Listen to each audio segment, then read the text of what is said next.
السلام علیکم ورحمۃ اللہ وبرکاتہ۔ نحمده ونصلی علی رسولہ الکریم، اما بعد فاعوذ باللہ من الشیطان الرجیم، بسم اللہ الرحمن الرحیم۔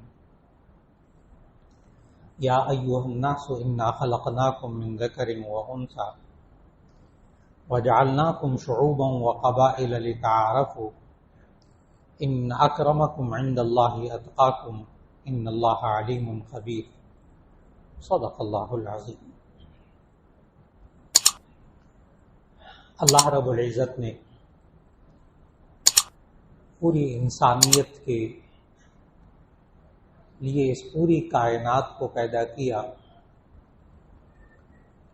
اور آسمان و زمین اور اس کے درمیان جو کچھ ہے اس کے بارے میں اللہ نے کہا کہ سخر لکم ما فی السماوات و ما فی الارض، کہ جو کچھ آسمانوں اور زمین میں ہے وہ سب کچھ تمہارے لیے، تم انسانوں کے تابع اللہ نے کر دیا ہے، تمہارے کام میں لگا دیا ہے۔ عربی میں تسخیر کہتے ہیں کسی کو کسی کے تابع کر دینا، کسی کے کام میں لگا دینا۔ اور انسان کو کس کام میں لگایا وہ اللہ نے قرآن میں بتایا کہ ما خلقت الجن والانس الا لیعبدون، کہ انسان اور جنات کو اس لیے پیدا کیا ہے تاکہ وہ اللہ کی عبادت کریں۔ اور عبادت کہتے ہیں بندگی کو، پرستش کو، کہ زندگی کے ہر عمل کو اللہ کے حکم کے مطابق انجام دینا۔ آج یہ انسان اللہ نے اس کو پیدا کیا اور مختلف رشتے بنائے، آپس میں مختلف تعلق بنائے، مختلف خاندانوں اور قبیلوں اور برادریوں میں تقسیم کیا، اور یہ ساری تقسیم اللہ نے خود کی ہے، یہ قدرتی تقسیم ہے۔ سورہ حجرات کی جو آیت نمبر 13 ابھی شروع میں تلاوت کی، اس میں اللہ تعالیٰ نے یہی سمجھایا، یا ایھا الناس انا خلقناکم من ذکر وانثی، اے لوگو ہم نے تمہیں ایک مرد اور ایک عورت سے پیدا کیا، وجعلناکم شعوبا وقبائل، اور ہم نے تمہیں مختلف قبیلوں، مختلف خاندانوں میں بنایا، لتعارفوا، تاکہ تم ایک دوسرے کو پہچانو۔ یہ بھی اللہ نے مقصد بتایا خود۔ لیکن انسان سے یہ غلطی ہو گئی کہ اس انسان نے ان قبیلوں، برادریوں اور زبانوں اور رنگ اور نسل کی تقسیم کو، اس کو عزت اور ذلت کا معیار بنا لیا۔ یہ غلطی ہو گئی، اور ہمارے معاشرے میں بھی بسا اوقات بعض لوگ یہ قبیلوں اور برادریوں کی تقسیم کو بالکل ہی نہیں مانتے، اور بعض لوگ عزت اور ذلت کا معیار ہی ان چیزوں کو بناتے ہیں۔ یہ دونوں انتہائیں قرآن حکیم کے مطابق غلط ہیں۔ بسا اوقات جب آپس میں رشتے ہوتے ہیں تو رشتہ طے کرتے وقت پوچھتے ہیں کہ جی آپ کی ذات کیا ہے، برادری کیا ہے، تو جواب میں بڑے قابل پڑھے لکھے لوگ جواب میں کہتے ہیں کہ جی مسلمان سمجھ کے آپ نے رشتہ دینا ہے، لینا ہے تو شادی کر لیں، اور اگر ذات اور برادری کی بنیاد پر آپ نے رشتہ کرنا ہے تو مہربانی کریں، ہماری طرف سے معذرت۔ بہت سختی کرتے ہیں بعض حضرات۔ یہ بھی غلط، یہ بھی غلط۔ اور یہ کہنا کہ جی فلاں برادری عزت والی، فلاں برادری عزت والی نہیں، فلاں قبیلہ فلاں قوم فلاں ذات، یہ بھی غلط کہ ہم نے اپنی ذات اور برادری سے باہر شادی نہیں کرنی، اور سب سے اہم ذات ہمارے معاشرے کے اندر سید ذات سمجھی جاتی ہے، جس کو ہاشمی بھی کہہ دیتے ہیں،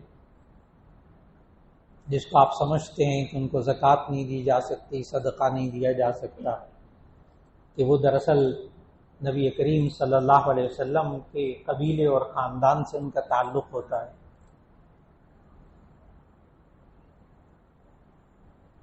نبی کریم صلی اللہ علیہ وسلم کہ اپنی نرینہ اولاد، اپنے بیٹے پیدا ہوئے، عبداللہ بھی، طاہر بھی، ابراہیم بھی، لیکن وہ بڑے ہونے سے پہلے انتقال کر گئے، اور اللہ نے نبی صلی اللہ علیہ وسلم کی نرینہ اولاد سے آگے نسل نہیں چلائی، اور سورہ احزاب میں باقاعدہ اللہ نے واضح الفاظ میں فرمایا کہ ما کان محمد ابا احد من رجالکم ولکن رسول اللہ وخاتم النبیین، کہ محمد صلی اللہ علیہ وسلم تم میں سے کسی کے باپ نہیں ہے، کسی مرد کے باپ نہیں، ولیکن رسول اللہ وخاتم النبیین، لیکن اللہ کے رسول ہیں اور آخری نبی ہیں۔ اور نبی صلی اللہ علیہ وسلم کے پھر خاندان سے جو آگے مردوں میں نسل چلی ہے وہ بنو ہاشم ہے، جن کو سید کہا جاتا ہے، اور وہ 5 افراد ہیں جو محدثین نے لکھا کہ جن سے آگے بنو ہاشم کی نسل چلی، ان سے اگر کوئی تعلق رکھتا ہوگا تو اسے سید کہا جائے گا، اسے ہاشمی کہا جائے گا۔ حضرت علی کرم اللہ وجہہ، حضرت عباس، حضرت عقیل، حضرت جعفر، حضرت حارث، یہ 5 افراد، علی، عباس، عقیل، جعفر، حارث، ان 5 افراد سے آگے پھر جو نسل چلی وہ بنو ہاشم سے تعلق رکھتی ہے اور اس کو سید کہا جاتا ہے، اور ان کا مقام خود نبی صلی اللہ علیہ وسلم نے بتایا۔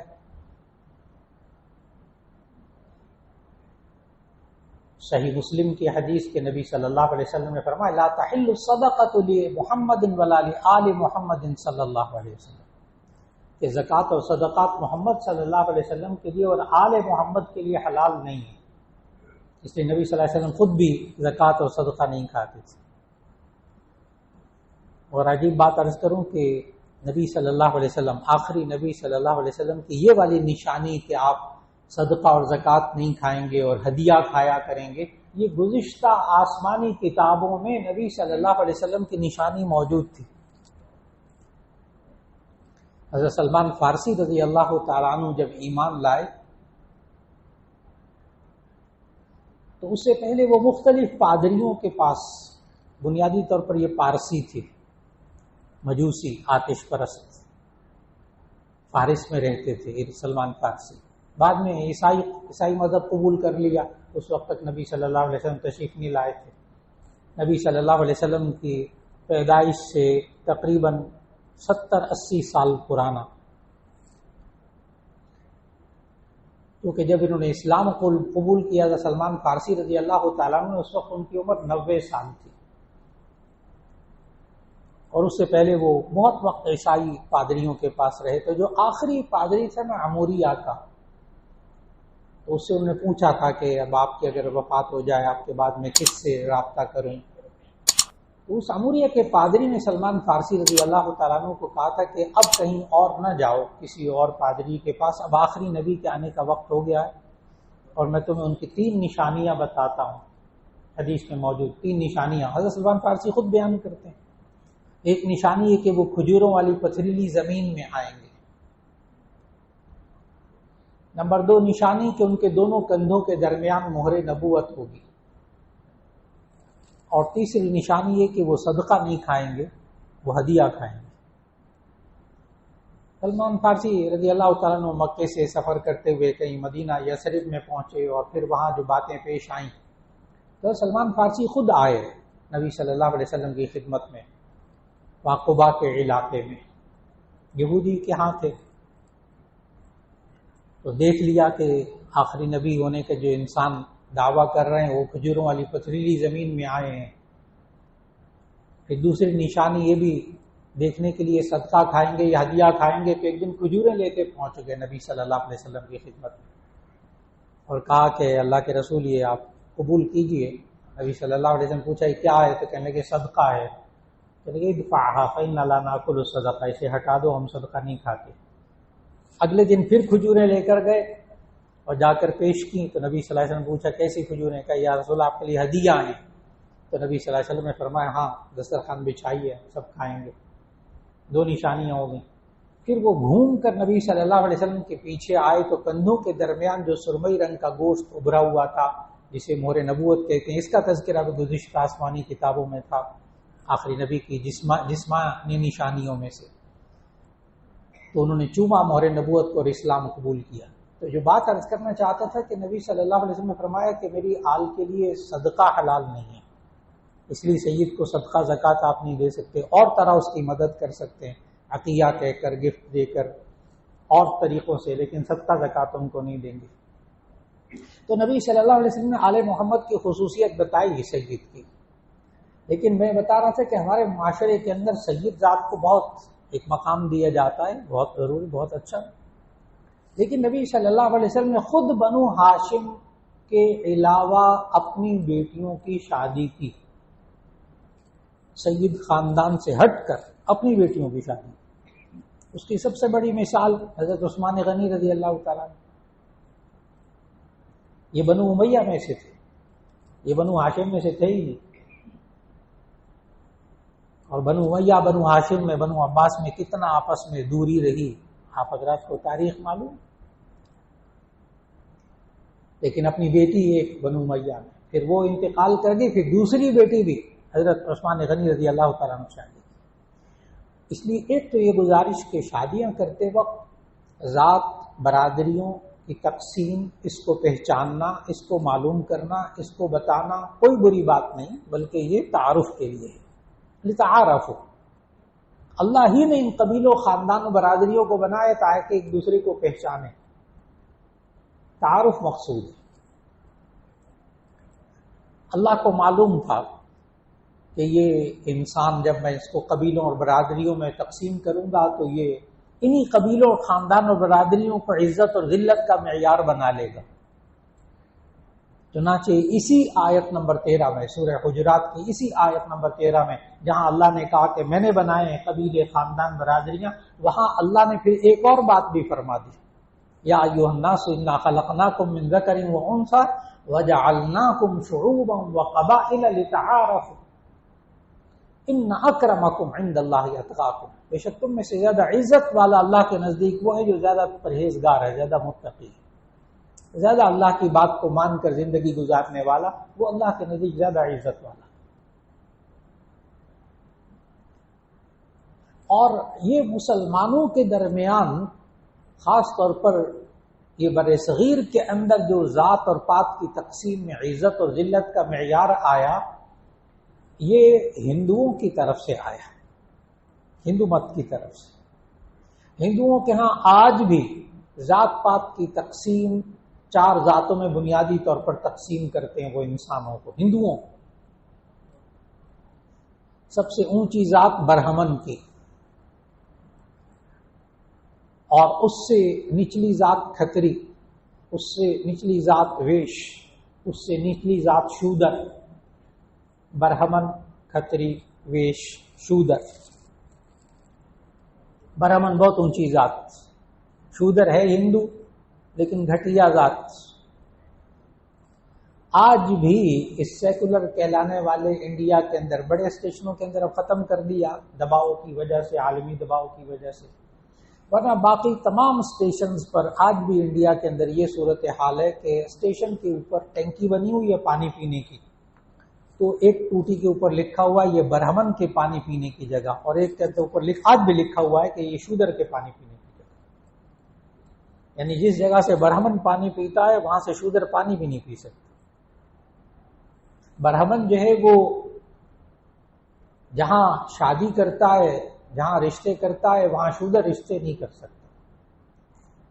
برہمن جو کاروبار کرتا ہے اس میں شودر شریک نہیں ہو سکتا، شودر ملازم ہوگا، گھٹیا ملازم، اس کی عزت کچھ نہیں ہوگی۔ اور آج انڈیا کے مسائل میں سے ایک اہم مسئلہ یہ ہے، اس کی پریشانیوں میں سے جو اندر کی پریشانیاں ہیں جو میڈیا میں نہیں آتی، کیونکہ میڈیا بھی ان کے ہاتھوں میں ہے، جو بڑی پریشانی ہے جس کی وجہ سے آج وہ مسلمانوں سے الرجی ہیں، وہ یہ ہے کہ مسلمان یہ کہتا ہے شودر کو، مسلمان شودر کو یوں کہتا ہے تم صرف اتنا کہہ دو لا الہ الا اللہ محمد الرسول اللہ، اس کے بعد ہماری بیٹیوں سے تم شادی کر سکتے ہو، ہمارے کاروبار میں شریک ہو سکتے ہو، ہمارے خاندان کا فرد بن سکتے ہو، ہمارے ساتھ بیٹھ کر کھانا کھا سکتے ہو، ہمارے اور تمہارے درمیان کوئی فرق نہیں رہے گا جب تم یہ کلمہ پڑھ لو۔ چنانچہ دھڑ دھڑ شودر اسلام قبول کر رہے۔ اچھا، ہندوؤں کے ہاں دنیا کے اندر دو مذہب ایسے ہیں جو بائی برتھ ہوتے ہیں، اس لیے وہ بڑھتے نہیں ہیں۔ صرف دو مذہب ایسے ہیں جو پیدائشی ہو سکتے ہیں، بس کنورٹ ہو کر نہیں، آپ تبدیل ہو کر نہیں ہو سکتے، ایک یہودی اور ایک ہندوازم۔ یہودی پیدائشی یہودی ہوتا ہے، کوئی دوسرے مذہب والا یہودی ہو جائے گا اس کو وہ یہودی نہیں کہیں گے، یہودی ہمیشہ پیدائشی، ماں باپ یہودی، اس سے پیدا ہونے والا بچہ یہودی۔ ہندو مت کے اندر بھی یہی چیز، ماں باپ ہندو تو اس سے پیدا ہونے والا بچہ ہندو، اور اگر کنورٹ ہو کر آتا ہے تو شودر۔ اس لیے وہاں جتنا بھی کہا جاتا ہے کہ یہ جو مسلمان ہیں یہ ہندو مت قبول کریں، ہندو مذہب قبول کریں یا ہمارے ملک سے نکل جائیں، وہ جب ہندو ہو بھی جائے گا تو شودر رہے گا، برہمن کبھی نہیں بن سکے گا۔ آج وہاں انڈیا کے مسائل میں سے ایک اہم ترین مسئلہ، اندر کا مسئلہ، وہ یہ والا ہے کہ ہندو مسلمان ہو رہا، وہ شودر مسلمان ہو رہا اور اسلام قبول کر رہا۔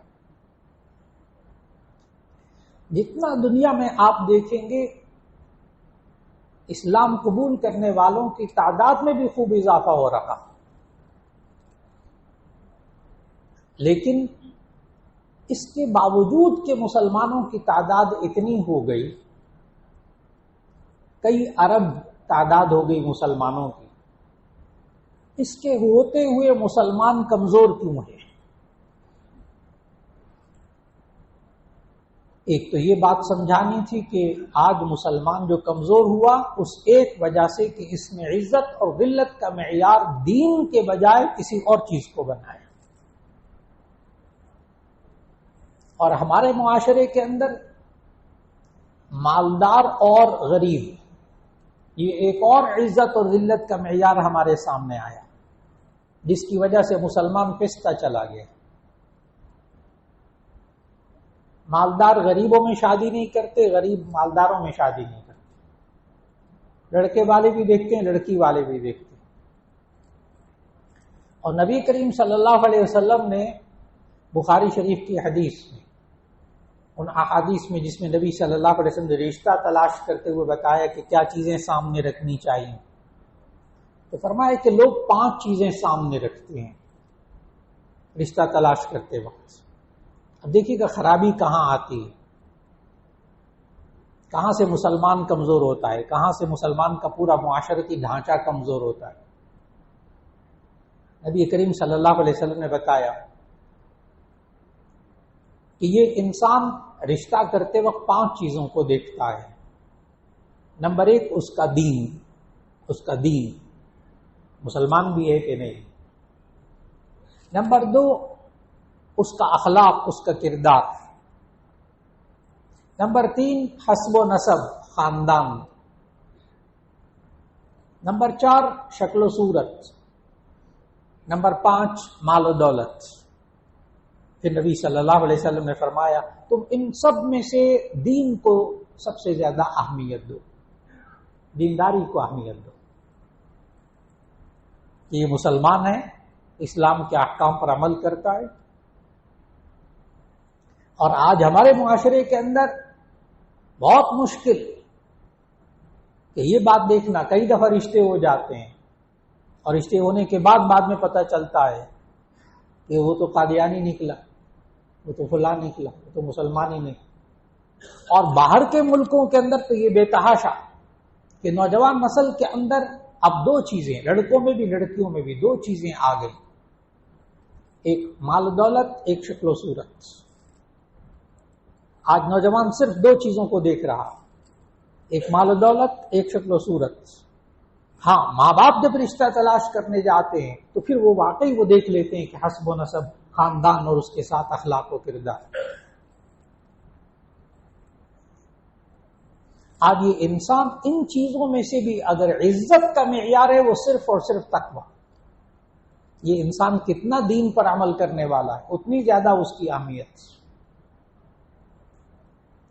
اور معاشرہ کمزور کیوں پڑتا ہے؟ جب وہ دین کو اہمیت نہیں دیتا اور چیزوں کو اہمیت دیتا ہے، صرف روپے اور پیسے کو دیکھا رشتے کرتے وقت، تو ایسی صورت کے اندر پھر معاشرہ کمزور ہونا شروع ہو جاتا ہے، وہ گھرانے کمزور، وہ خاندان کمزور ہونے شروع ہو جاتے ہیں جو صرف شکل و صورت اور روپے پیسے کے اوپر اپنے آپ کو قائم رکھنے اور اسی کو عزت دیتے ہیں۔ اور اتنے مسلمان اتنی بڑی تعداد ہوتے ہوئے پھر کیوں کمزور ہوئے؟ کیوں کمزور ہوئے؟ نبی کریم صلی اللہ علیہ وسلم نے اس کی وجہ بتائی۔ ایک مرتبہ صحابہ کرام رضوان اللہ علیہ مجمعین سے فرمایا کہ ایک وقت ایسا آئے گا جو آپ حضرات اپنی آنکھوں سے دیکھ رہے ہیں اب اس وقت، کہ ایک وقت ایسا آئے گا کہ تم مسلمانوں کی طرف مختلف قوموں کو دعوت دی جائے گی کہ آؤ ان کو کھا جاؤ۔ آگے تشبیہ بھی، مثال بھی نبی صلی اللہ علیہ وسلم بہت عجیب دی، کما تداع الآکلۃ الی قصعتھا، جیسے کہ کھانا کھلانے والی اپنے پیالے کی طرف بلاتی ہے کہ آؤ ان کو کھا جاؤ۔ تو صحابہ نے بھی اس وقت سوال کیا جو آپ کے ذہن میں آیا ہوگا۔ صحابہ نے کہا یا رسول اللہ صلی اللہ علیہ وسلم، کیا اس وقت ہم اتنے کمزور ہو جائیں گے، اتنے کم ہو جائیں گے، اتنے تھوڑے سے ہوں گے تعداد میں کہ ہمیں کہا جائے گا آؤ کھا جاؤ ان کو، تھوڑے سے تو ہیں؟ اس پر نبی صلی اللہ علیہ وسلم نے فرمایا نہیں، اس وقت تمہاری تعداد بہت زیادہ ہوگی، ہماری تعداد بہت زیادہ ہوگی۔ پھر صحابہ نے کہا پھر کیوں ایسا کیوں ہوگا کہ مسلمانوں کے لیے کہا جائے گا ان کو کھا جاؤ؟ نبی صلی اللہ علیہ وسلم نے فرمایا للوہن، واو ہے نون، وہن کی وجہ سے، عربی میں وہن کہتے ہیں کمزوری کو، للوہن کمزوری کی وجہ سے۔ ظاہر صحابہ کو عربی آتی تھی۔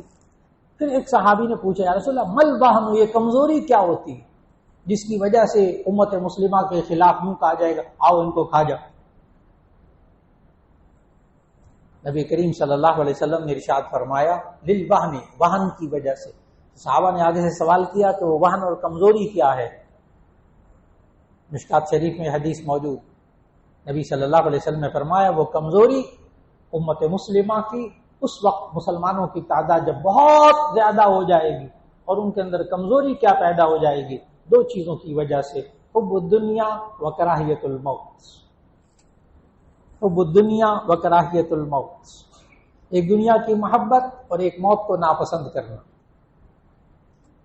ایک دنیا کی محبت اور ایک موت کو ناپسند کرنا۔ کوئی قرآن حکیم کو جلائے، کسی ملک میں واقع ہو جائے، ہم اس ملک کے خلاف کچھ نہیں کر سکتے، کریں گے بھی نہیں۔ اس کی وجہ یہ ہے کہ پھر پیسہ آنا بند ہو جائے گا، ڈالر آنے بند ہو جائیں، وہ فلاں یورپی یونین ہے وہ ہمارے خلاف ہو جائے گی اور ہمیں پیسہ نہیں ملے گا، اور اگر ہم نے یوں کیا تو پھر ایسی صورت میں موت کے لیے تیار ہو جاؤ. پھر مسلمان ڈر گئے، یہ تمہیں صفحہ ہستی سے مٹا دیں گے اگر تم ذرا بولو گے زیادہ اونچی. نبی کریم صلی اللہ علیہ وسلم نے پوری امت مسلمہ کی اس کمزوری کو بتایا. میں نے پھر کہا کہاں سے شروع ہوئی بات کہ ہم آپس میں رشتے کرتے ہیں تو عزت اور ذلت کا معیار یہ خاندان، یہ قبیلے، برادریاں. ہم شادیاں کرتے ہیں، بنیاد ہماری خاندانی، تو پیسے کو اہمیت دیں گے، مال و دولت کو اہمیت دیں گے. ہم زندگی کے اندر باقی وقت میں جائیں گے تو ہمارے منہ سے، پڑھے لکھے قابل انسانوں کے منہ سے یہ الفاظ نکلتے ہیں، بہت قابل لوگ، جناب پیسہ ہوگا تو سب کچھ ہو جائے گا، پیسہ ہوگا تو سب کچھ ہو جائے گا، پیسہ ہو تو سب کچھ ہو سکتا ہے، پیسہ ہوگا تو ہم سب کچھ کر سکتے ہیں. اللہ کا بیچ میں نام نہیں ہوتا کہ اللہ سب کچھ کر سکتا، نہیں، پیسے سے سب کچھ ہوتا ہے. اس پیسے کا نام چاہے ڈالر رکھ دیں، چاہے روپیہ رکھ دیں، چاہے کچھ اور رکھ دیں، یورو رکھ دیں، پاؤنڈ رکھ دیں، جو بھی رکھ دیں، پیسہ ہوگا تو سب کچھ ہوگا. دین نہیں ہوگا کوئی حرج نہیں. اس انسان کے اندر سے دین ختم ہو جائے کوئی حرج نہیں. اس انسان کے اندر دنیا کی محبت اتنی ہو جائے. یہاں یہ عرض کرتا چلو کہ بہت سے حضرات کے ذہنوں میں یہ بات آئے گی، کیا پھر دنیا نہیں کمانی چاہیے؟ کیا پھر اچھی گاڑی نہیں رکھنی چاہیے؟ کیا پھر اچھا گھر نہیں بنانا چاہیے؟ کیا پھر فیکٹری نہیں بنانی چاہیے؟ کیا ایک فیکٹری ہو تو دوسری نہیں بنانی چاہیے؟ کیا یہ دنیا کی محبت ہوتی ہے؟ کیا ترقی کی کوشش نہیں کرنی چاہیے؟ یہ ایسے الجھے ہوئے سوال ہیں کہ جس سے انسان بہت الجھتا ہے. دنیا کی محبت جس کی وجہ سے آج انسان دنیا بھر میں ذلت و رسوائی سے مسلمان وقت گزار رہا، یہ دنیا کی محبت ہوتی کیا ہے؟ بہت اچھی طرح یاد رکھ لیجیے گا، بہت واضح الفاظ. ہر انسان اپنا تجزیہ کر سکتا ہے کہ میرے اندر دنیا کی محبت ہے یا نہیں. دوسرے پر فتویٰ لگانے کی ضرورت نہیں. ہمارے ہاں یہ بڑی ایک عجیب بیماری ہے. ہمیں جب باتیں معلوم ہو جاتی ہیں تو پھر ہم دوسروں پر فتویٰ لگاتے ہیں. وہ دیکھو نا فلاں دنیا دار، اتنا بڑا عالم ہے، دنیا دار. وہ فلاں ہے، دیکھو اتنی واز کرتا ہے، دنیا دار.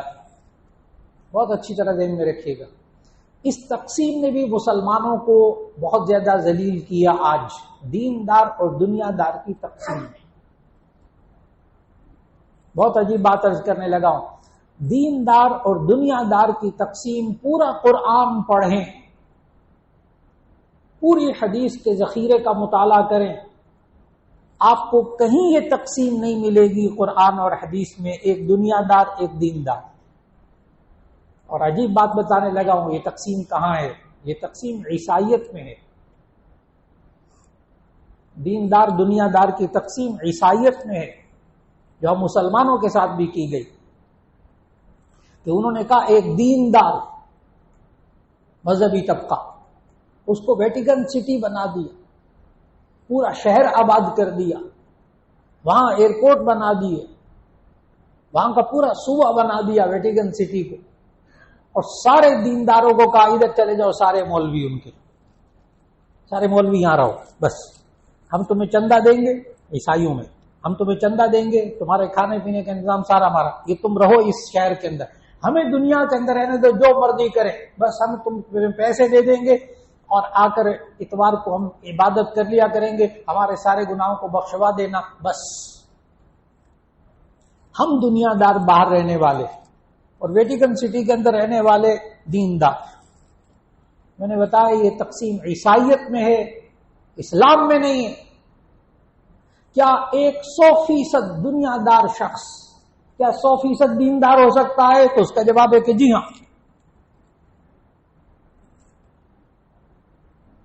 اس کا جواب ہے جی ہاں. دنیا دار کا مطلب کیا؟ دنیا رکھنے والا. اس کے بعد بہترین گاڑی، بہترین گھر، بہترین فیکٹری، بہترین کماتا ہے، خوب کماتا ہے، کیا یہ شخص 100% دیندار بھی ہو سکتا ہے؟ تو اس کا جواب ہے کہ جی ہاں۔ کیسے؟ اللہ کے حکم کے مطابق حلال کماتا ہو، حرام نہ کماتا ہو، اللہ کے حکم کے مطابق اس کو خرچ کرتا ہو، جو فرائض اس کے ان کو پورا کرتا ہو، لوگوں پر ظلم نہ کرتا ہو، دھوکہ نہ دیتا ہو، جھوٹ نہ بولتا ہو، دوسروں کا خون نہ چوستا ہو، اور پیسہ کماتا ہو حلال طریقے سے خرچ کرتا ہو، حقوق اللہ اور حقوق العباد کو ادا کرتا ہو، اس شخص کے اندر دنیا داری نہیں ہے جو لوگ کہتے ہیں۔ یہ دیندار بھی ہے، دنیا دار بھی ہے، 100%۔ اور دنیا دار جو کہ اللہ کو پسند نہیں ہے وہ دیندار بھی نہیں ہوتا۔ اور وہ شخص حب الدنیا، دنیا کی محبت رکھنے والا کون؟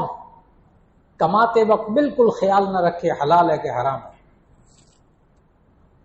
لوگوں کا خون چوس رہا ہے، بلیک مارکیٹنگ کر کے، ذخیرہ اندوزی کر کے، مہنگائی کر کے، پتہ نہیں کیا کچھ کر کے، میرے پاس پیسہ ہونا چاہیے، چوری کا ہے، رشوت کا ہے، کسی کا غبن کر کے ہے، کسی بھائی کا حق مار کے ہے، کسی وراثت میں حق مار کے، بس میرے پاس پیسہ زیادہ ہونا چاہیے، کہاں سے آتا ہے مجھے معلوم نہیں، اور جہاں اللہ نے خرچ کرنے کو کہا وہاں خرچ بھی نہیں کر رہا۔